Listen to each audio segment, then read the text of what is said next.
É o primeiro dia e tá tudo indo super bem. A gente só tá nervoso, mas tá tudo bem. Tá indo super bem porque a gente não começou, né? Exatamente. Silêncio no set. Cena 4, plano 1, take 1. É que assim, A gente vai fazer. Beleza.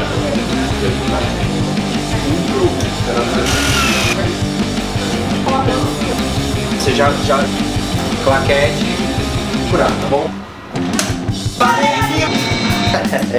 Junto.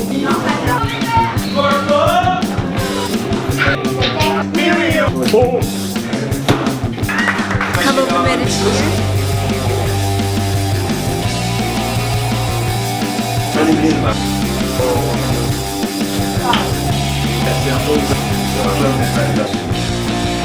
relaxam. Combinar o boom. Isso aí. Tá bom,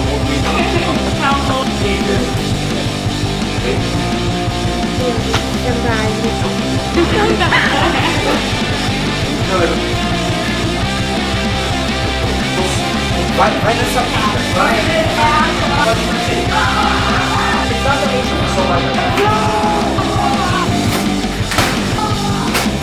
Nossa, sério.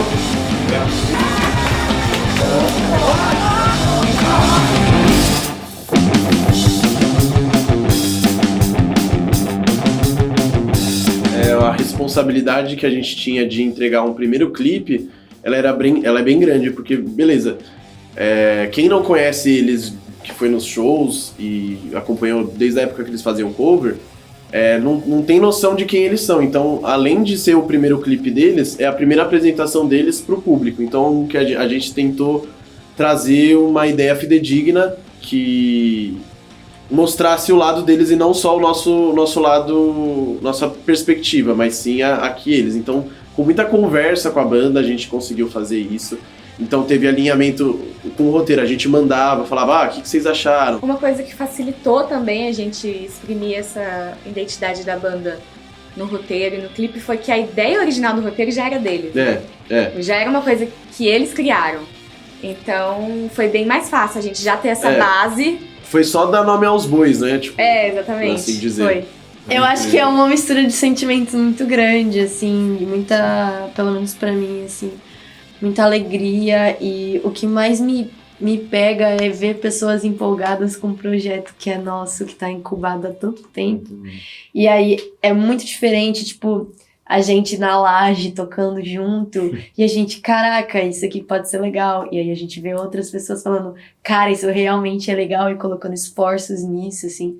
Pra nós é muito, assim, é muito surreal. É tipo, sair da gente pra outras pessoas. É um sentimento muito da hora, tá ligado? Muito. É o que muita gente fala, quando você faz uma música, ela não é mais sua, ela é do mundo. Cada um vai ouvir de um jeito, vai querer fazer alguma coisa com ela de um jeito. A construção dos personagens ficou mais comigo, né? Porque os personagens já tinham que estar prontos antes da gente começar a escrever o roteiro, né?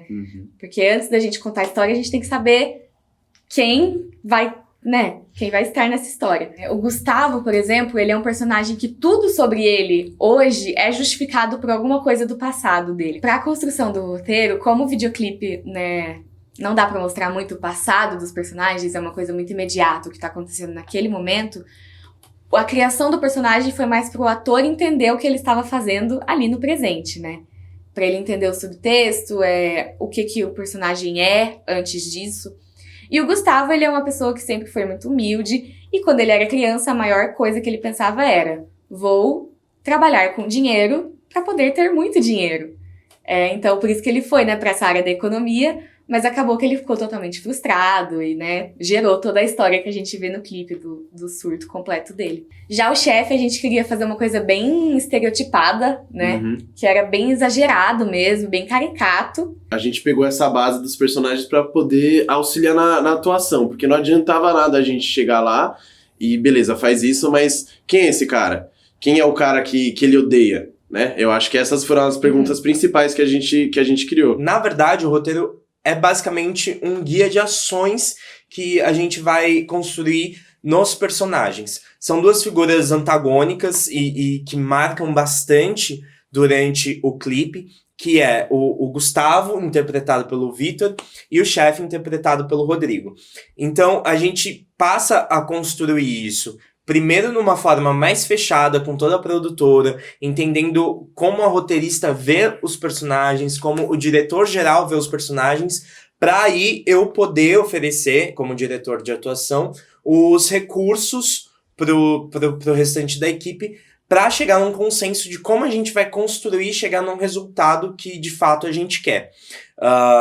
E aí, posteriormente, a gente passa o roteiro para os atores e tem uma conversa com eles para alinhar a experiência deles e a carreira deles, toda a vivência e a trajetória deles, com o que a gente precisa captar na câmera. Né? Eu acredito muito nesse trabalho mesmo de vivência do ator e da bagagem que o ator traz em toda a carreira dele, sendo colocado em prática no set, sendo colocado em prática no palco e nos diversos ambientes que o ator trabalha e desenvolve o seu trabalho.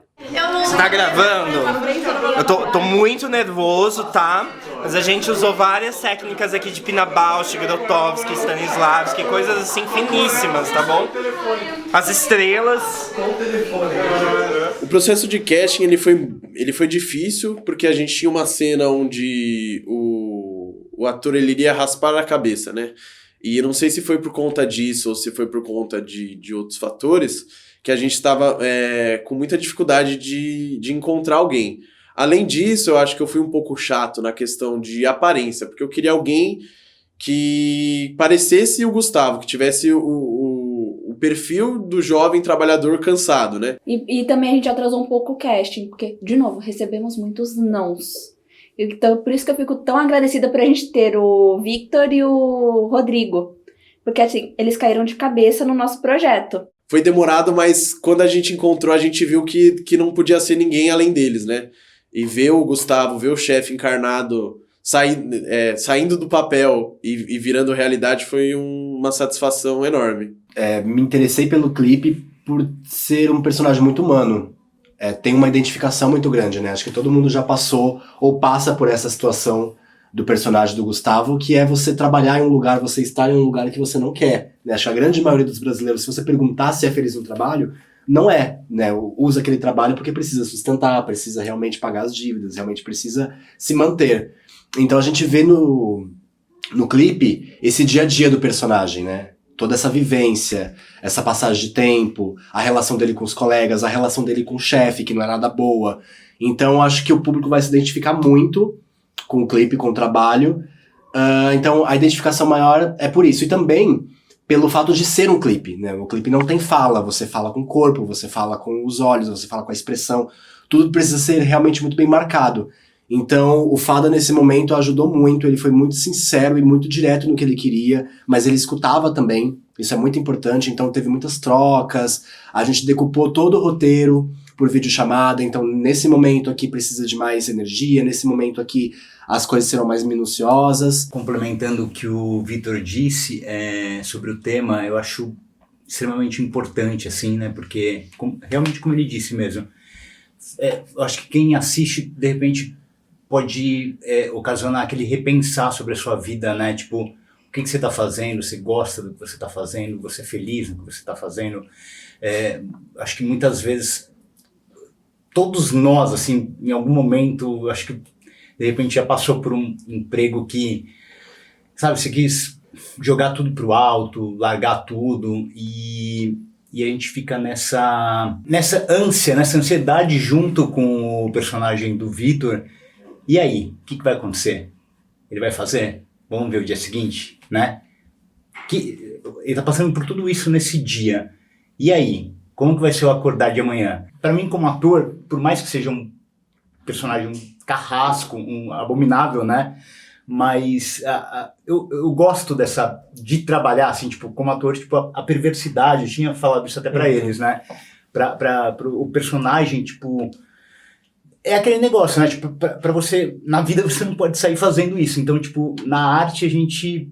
Como ator, a gente pode, né, descarregar tudo isso, assim, né? Além disso, pela nossa produtora ter uma faixa etária parecida, assim, jovem adulto, entre os 20 e 25, ela também, tipo, retrata também experiências que a gente passou no começo da nossa jornada de trabalho, né? Que normalmente é aquela jornada de trabalho onde a gente é humilhado, onde a gente passa muito estresse. No orçamento, a gente falou, não, por cima a gente precisa desse valor X. Então, como a gente pode conseguir esse valor? Então, logo no começo do ano, a gente já falou, nós vamos fazer 2 rifas, um brechó e um show. E a gente conseguiu fazer as rifas, o brechó e o show e conseguir a mais do que a gente já tinha planejado no início pro orçamento. Então, a gente conseguiu pagar mais transporte, uma alimentação melhor, dar mais dinheiro para a direção de arte. Isso, gata! Do lado errado, mas tudo bem. Eu Na primeira versão, a gente queria resgatar a história da TISB, de onde surgiu a TISB. E também nós fomos aconselhados a isso. Então, a gente começou o conceito pensando nisso. Mas quando a gente foi falar pra banda, a gente viu que não ornava com o que eles queriam. Então, a gente achou melhor afastar essa ideia e trazer algo que combine com eles, que seja eles agora, presente, e que faça sentido com o que eles queriam. Quis mostrar na direção de arte um pouco do roteiro e do personagem também, né? Pra falar que ele tava perdido no tempo, ele tá parado no tempo, enquanto algumas coisas estão andando, ele tá lá, e ele fica a mesma coisa sempre. E as coisas ao redor dele tem coisas de vários mundos, várias épocas. Então a gente tentou também misturar alguns elementos, tipo, tinha um monitor velho, mas a CPU, lá o caixote era mais novo, tem um teclado mais novo, sabe? A gente tentou fazer isso. Os celulares também das mesas eram de várias épocas, assim, dos anos 2000, 2010. Então, o conceito da maquiagem foi... Pra TISB, seria um negócio, assim, super marcante, super forte, assim, que fizesse um grande contraste com o pessoal do escritório, que é os protagonistas e tal. E um outro conceito foi que a gente uniu a maquiagem de todos eles na maquiagem da vocalista. Então, a maquiagem dela tem traços da maquiagem dos outros meninos. Sim, isso foi bem legal. E, tipo, ela e o Caio, que é o guitarrista, ter maquiagem nos 2 olhos, mas... o Saki e o Fru não tem maquiagem só em um olho, mas em olhos opostos, assim.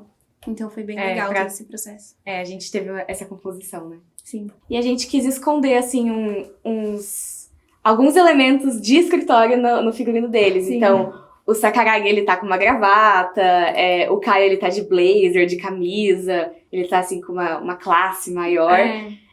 Que a gente queria realmente trazer essa coisa de que eles estão se misturando com o escritório, eles já fazem parte dali da cabeça do Gustavo. Eles saíram pelo escritório caçando, tipo, roubando gravata de alguém, vestindo, assim. Então a gente quis trazer esses detalhes que a gente achou que ia enriquecer muito o figurino do que só eles estarem de preto e amarelo, né? Que além de ser as cores da banda, também já estavam presentes no personagem principal, né? No Gustavo. Uhum. A gente colocou um pouco de amarelo nele também, pra trazer essa associação mais direta com a banda. Sim, mas é um amarelo diferente da banda. Sim. É um amarelo triste e tal, que a gente queria mostrar um outro lado do amarelo. E pra TISB, principalmente pra Gia vocalista, a gente quis o amarelo mais vibrante e feliz possível, assim, pra ter esse contraste. Uma coisa que a gente valorizou muito no roteiro foi que ele tivesse um ápice, né? Que era, assim, o clímax de tudo, que ia ser que, assim, todo o clipe iria para essa cena. Uhum. Tipo, tudo que acontece antes é em prol dessa cena. Então, foi uma coisa que a gente valorizou muito, uma coisa que a gente mudou várias vezes, né? Conforme as necessidades da produção, as necessidades da direção de foto também. Isso. A gente foi um trabalho bem conjunto. No final, a gente queria que o Gustavo surtasse ao ponto de raspar o próprio cabelo, né? Só que por conta dos atores, né, a gente não conseguiu, não foi viável fazer. E a gente apelou para outra mudança que vocês já viram, ou não. Espero que sim. Foi a principal mudança que a gente teve, né? Foi esse surto do Gustavo.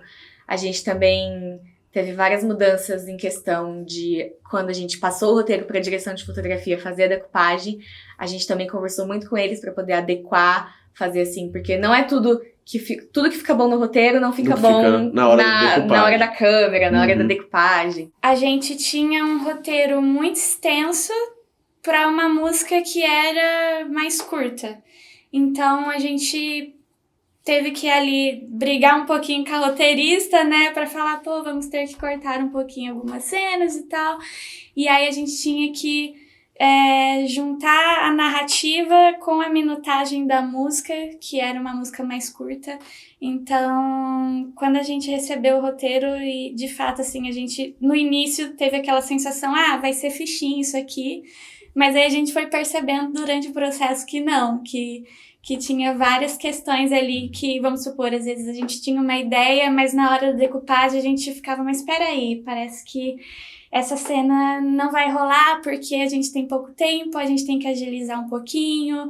E aí, por conta dessa questão, veio a ideia dos cortes rápidos também. Acho que também é o processo, né, de começar a tentar colocar forma, mas além da questão da imagética, quando você lê o roteiro, é de ver como isso vai se tornar palpável na hora de filmar, né? Então, muitas ideias que existiam presentes no roteiro, a gente tinha que tentar ver até que ponto, quando a gente fosse juntar uma cena depois da outra, se aquilo faria sentido, se os enquadramentos eles iam encaixar. Então, é muito essa questão, né, de realmente ver aquilo se materializar e aí realmente problematizar. Acho que foi muito isso, nas nossas decupagens. A gente ficava problematizando assim, a cena e levantava um ponto e a gente discutia. Foi um processo que demorou e eu acho que isso foi importante pra gente pensar cada cena com calma também. Eu acho até que a escolha de alguns planos ou a escolha das cores, assim, tudo tinha que bater com o que o roteiro passava, a narrativa passava. Então a gente tinha que pensar muito bem, assim, nessa cena a gente quer, sei lá, fazer um plano assim porque a gente quer transmitir essa sensação ou a gente quer usar essa luz para transmitir essa ideia. Acho que na verdade o segredo é você sentar e entender todas as demandas de todos os departamentos, né? Não só de uma forma conjunta, mas também individual. Aquilo, alguma coisa muito específica que vai ser peça-chave ali, e tentar negociar, né, essas coisas, até onde tentar identificar por que aquilo, para que aquilo. E eu acho que é isso, é a conversa, é a base da conversa. A conversa, a negociação, entender todas as áreas e eu acho que basicamente é isso. A gente nós somos um grupo muito diverso, né? Temos pessoas com diferentes experiências, diferentes realidades. A empatia também ajuda, eu acho que com todo mundo. Somos um grupo também muito criativo, eu acho que isso ajuda. Isso ajudou muito.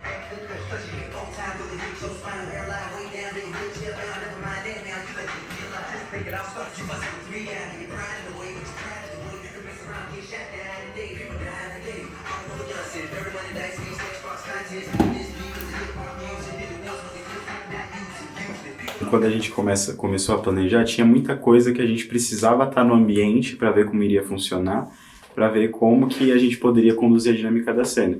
Mas a princípio a gente começa com muitas ideias, a gente quer fazer o plano mais aberto, bonitinho, o plano mais fechado, e aí só que tem toda a questão de tempo, e aí também a questão da ordem do dia, os horários que a gente tem que respeitar. É planejar o melhor possível, né, para não ser pego tão de surpresa e não ficar tão perdido, mas na hora você tem que completar ali, tipo, tá nos 80%, você tem que fazer os 20% no momento mesmo, a gente tá no set. Já deixa esse cinto pendurado aqui, porque se alguém... Viu, a Gi começa a falar mal da produção, começa a criticar o trabalho, fala que o café tava gelado. Solta os babados. Então, pro making off, primeiramente eu pensei em pegar tudo que fosse possível. Eu queria ter um backstage assim das cenas, eu queria pegar o figurino, a maquiagem, todos os processos, a produção. E aí eu comecei nessa correria e primeiro eu não priorizei, mas eu primeiro pensava em estar junto com o pessoal da fotografia nas filmagens e mostrar como que era vários takes. E daí, às vezes eu pensava, meu Deus, eles estão se maquiando. Aí eu corria pra filmar o pessoal fazendo a maquiagem e mudando o figurino. Mas é uma correria gostosa. E eu acho que eu consegui captar bastante coisa.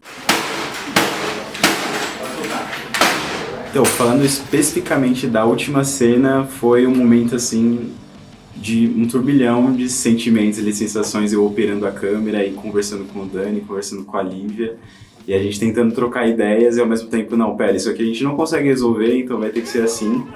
E foi muito isso, porque né, eu quando pensei na cena, eu falei, não, eu vou pegar uma lente, daqui a pouco eu vou trocar, fazer um plano fechado.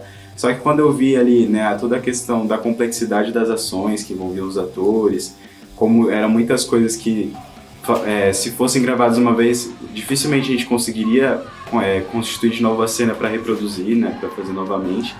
Então foi muito na hora assim, não, vou me levar por esse sentimento, então eu me joguei na loucura junto com eles, assim. Foi basicamente literalmente, isso. se jogou. Literalmente. Então, os objetos sendo arremessados na minha direção e eu, tipo, passava bem aqui, né? Tipo, no fundo da cabeça, nossa, isso podia ter acertado, mas ao mesmo tempo eu tava lá. E assim, vamos pra cima. Foi muito entrar nesse espírito ali da cena, que a cena precisava, sabe? E acho que foi basicamente isso mesmo. Se moldar ali pro ambiente, deixar um pouquinho realmente essa parte técnica de lado e deixar prevalecer o sentimento que a gente queria passar, né, nessa cena final, que é essa loucura. Então, como é que você vai passar essa loucura querendo fazer o takezinho estático ali, tudo perfeitinho? Acho que não tinha como, né, se dar do papel sem ser de outra forma. Aê! Aê!